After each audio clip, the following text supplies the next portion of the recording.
From humble beginnings to mighty empire, the rise of Rome. Rome as we know it did not spring up overnight. It began as a small city-state in Italy. Founded, so legend tells us, in 753 BC. Surrounded by rivals, the Romans were a practical and ambitious people. They built a strong military, developing innovative tactics and weaponry, like the gladius, a short sword perfect for close combat. This military prowess allowed them to slowly but surely conquer their neighbors, expanding their influence across the Italian peninsula. By 275 BC, Rome had established dominance over most of the Italian peninsula, but their ambitions didn't stop there.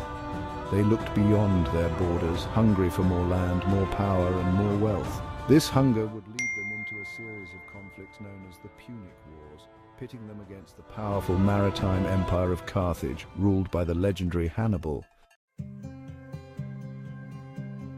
Conquering giants' expansion across continents. The Punic Wars were a turning point in Roman history. These brutal conflicts, spanning over a century, tested the limits of Roman strength and resilience. Hannibal, the Carthaginian general, became a legend for his daring crossing of the Alps with elephants, catching the Romans off guard. Yet Rome persevered. They adapted their tactics, built new fleets, and ultimately emerged victorious, crushing Carthage and claiming dominance over the western Mediterranean. With Carthage vanquished, Rome's gaze turned east. The Hellenistic kingdoms, successors to Alexander the Great's empire, became the next targets.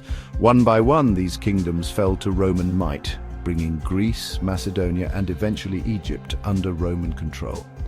By the 1st century BC, Rome was the undisputed master of the Mediterranean world, its legions marching across Europe, Africa, and Asia. Legends of Rome, Julius Caesar and Augustus. The final century of the Roman Republic was a time of turmoil and change. Powerful generals like Gaius Marius and Lucius Cornelius Sulla fought bloody civil wars, weakening the traditional political order.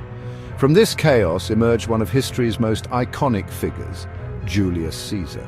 A brilliant general and shrewd politician, Caesar conquered Gaul, modern-day France, and then, defying the Senate, crossed the Rubicon River, igniting a civil war that would make him master of Rome. Caesar's reign was short-lived. He was assassinated in 44 BC by senators fearful of his ambition.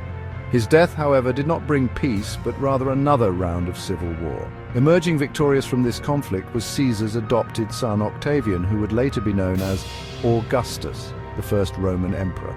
Augustus's reign marked the beginning of the Roman Empire, a period of unprecedented peace and prosperity known as the Pax Romana. Section 4, a legacy in marble and law Roman innovations. The Roman Empire wasn't built solely on military might. It was also a period of great cultural and technological achievement.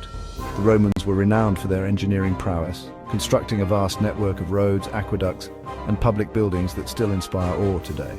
They pioneered new architectural techniques, using concrete to erect massive structures like the Colosseum and the Pantheon.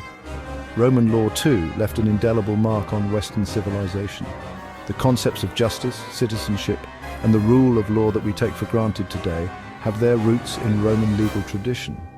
Latin, the language of the Romans, spread far and wide, becoming the foundation for many modern European languages. Section 5. The Fall of Giants. What brought down an empire?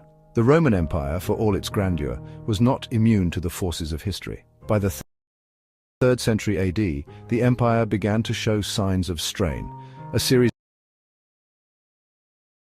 of weak emperors, economic instability, and constant pressure from barbarian tribes on its borders weakened the empire's foundations. The empire split into two halves, the Western and Eastern Roman empires, each facing its own set of challenges. In 476 AD, the last Western Roman emperor, Romulus Augustulus, was deposed by a Germanic general named Odoacer. This event is often seen as marking the fall of the Western Roman Empire. The Eastern Roman Empire, centered in Constantinople, would survive for another 1,000 years as the Byzantine Empire. The fall of the Roman Empire was a complex process, a slow unraveling brought about by a multitude of factors. It serves as a reminder that even the mightiest empires are not invincible, and that all civilizations, no matter how grand, are ultimately subject to the ebb and flow of history.